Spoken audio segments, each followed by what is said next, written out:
Hi, this is John Rowell for the Rowell Report. Today is Friday, September 26, 2025, and I just want to have a short video today about the continuing on the theme of the meeting of the generals, and I also apologize for the late hour of this video. Anyway, been waiting for some details to emerge. Possibly somebody would spill the beans. About 40 minutes or so ago, this article came out from the Washington Post, talking about the defense secretary expected to lecture the generals about the warrior ethos. So this is certainly a diversionary tactic of those who are organizing this meeting regarding the goal of what they're trying to achieve and what it's all about. So we know that President Trump uses, especially in military matters, uses a lot of trickery. We saw that in the attack of Israel on Iran, in which the United States was planning to meet with the representatives of Iran on Sunday, and I believe it was a Friday. They were attacked by Israel, and then President Trump said he not only knew about it, that basically we had planned it. So, anyway, that was one aspect of trickery. Then the second one was the uh, meeting of, well, it was going to be the gathering of the Hamas officials in Qatar to go over the proposal for the ceasefire. And when they got to the room where they were going to look over the document, which I guess was just 100 words, it was very short. They they were attacked. So another aspect of trickery, and you can say, well, the United States wasn't involved, didn't know anything about it, but somebody had to refuel the planes, and somebody had to clear the road, so to speak, for the planes to go through. So the United States controls all of this airspace. We know that from the time that there was a no-fly zone in Iraq during the time of Saddam Hussein. So the United States has plenty of satellites with live feed, and they know when a plane enters into this area from the moment it enters. So this wasn't any surprise to anyone, and certainly not something that they found out as the attack was taking place. And then the other point is that the planes that flew over needed to be refueled for them to fly back. And I believe there was a UK refueling plane that was circling outside of Qatar at the time of the attack, and it was just going doing one loop after another, after another, after another, after another. So why is it just up in the air, circling when there's an attack about to happen or already took place? So you put the two together, and so the UK knew in advance about this attack, and the United States also knew about the attack simply out of logic, but also President Trump had to approve that attack ahead of time, at least green light it, and Netanyahu can say until the end of time that he approved it and it was his decision, but we know that he needs to get the okay from the president of the United States to carry that out, an attack on a sovereign country, and especially regarding the negotiators who could help move along the negotiation. There's U.S. citizens, I believe, being held as some of the hostages, or they're the bodies of those deceased that need to be returned to the family. In any case, we know that the United States, especially President Donald Trump, is given to this game of trickery where we get lulled into submission and into a sleep state, and then when we least expect it, uh, the attack comes. So, anyway, if they're gonna get together and talk about the warrior ethos, that's certainly something that they could do through their secure web conferencing, video conferencing software that they have that no one can hack into, apparently. So there's no need for all the generals to get together to get a prep talk about warrior ethos. And the fact that they mentioned that now really starts to perk my interest a lot more. What really is going on? So I thought about this a little bit more.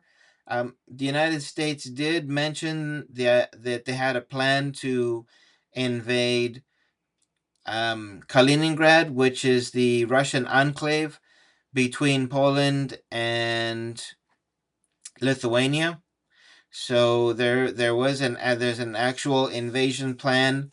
They certainly have worked on an invasion plan for Iran for a long time, but possibly with Iran gathering additional air defense and assistance from Russia and China, this could be a concern that the United States is starting to lose its hegemonic control in the Middle East. Also, the United States could be pivoting now away from Europe towards China. And there's been a lot of articles recently about this tweet from Trump about, telling Zelensky, go for it, push the Russians out of Ukraine and keep going further. Basically try to go to Moscow. So, um, many people said that this was kind of a joke.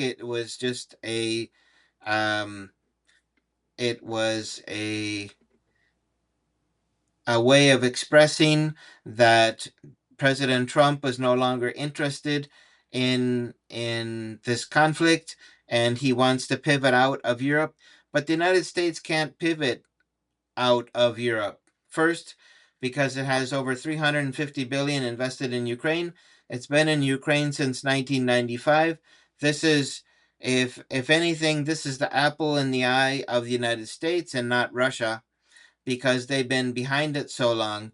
And the big mistake for the Western countries was that they didn't incorporate Ukraine into NATO when they had the opportunity, when Russia was still in a feeble state after the fall of the Soviet Union, and it was fighting against corruption and against the oligarchs, and its military was demoralized.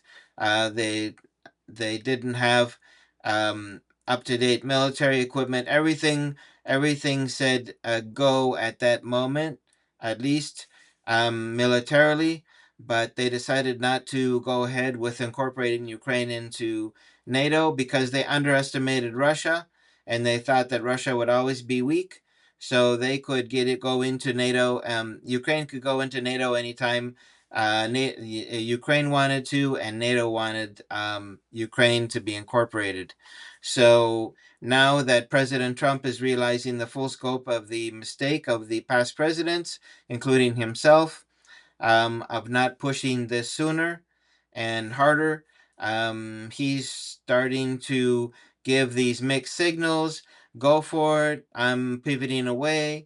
But really, what President Trump wants is he wants something to happen in Ukraine so that the line of contact or the line of combat will be the divisionary line between Russia and Ukraine, and then basically whatever is still in Ukraine will be NATO. So President Trump has been fishing around for strategy in Ukraine for a long time. He came out first and said, "We're going to work this out in 24 hours," and so he had Kellogg, with the freeze along the front line plan, which was never going to fly. Then he went into threatening sanctions, and then he went into a deadline for a ceasefire, and he was on the ceasefire bandwagon for a while. Then he was on the let's make a peace agreement bandwagon. Everything, everything has been done to keep as much land in Ukraine as possible so that when the conflict is over, the United States moves in and sets up shop, and Russia can never advance and defend itself properly. So anyway, this is what President Trump is looking to do. That's at least in my opinion. I don't think he cares anything about peace or not peace. He doesn't care about the lives of the soldiers. If he cared about the lives of people and he wanted to be Mother Teresa for a day, he could certainly take care of stopping the killing in Gaza, but he doesn't even talk about it. And other areas of the planet where we're killing people without any proof, like in the Caribbean, people just in a speedboat. Wow, they're narco terrorists. Well, there wasn't enough evidence to prove that. And so these were murders. And so President Trump has no problem, murdering people at any time, at any location on the planet. And suddenly, he wants to be Mother Teresa in Ukraine and wants to protect the human lives and feels sorry for the people. Well, yeah, that's a whole bunch of garbage. But the idea in Ukraine is that if the United States begins to build up a presence, then Russia may go to full mobilization. So President Trump is not going to focus on Russia. Many have talked about President Trump attacking Russia itself. Now, what he could do is they could set up several sea blockades to stop the oil from flowing out of the Baltic into the North Atlantic. He also could set up a sea blockade for China to keep China goods from coming from going to other countries. So anyway, but I think the most important conflict for right now, for President Trump, is Iran.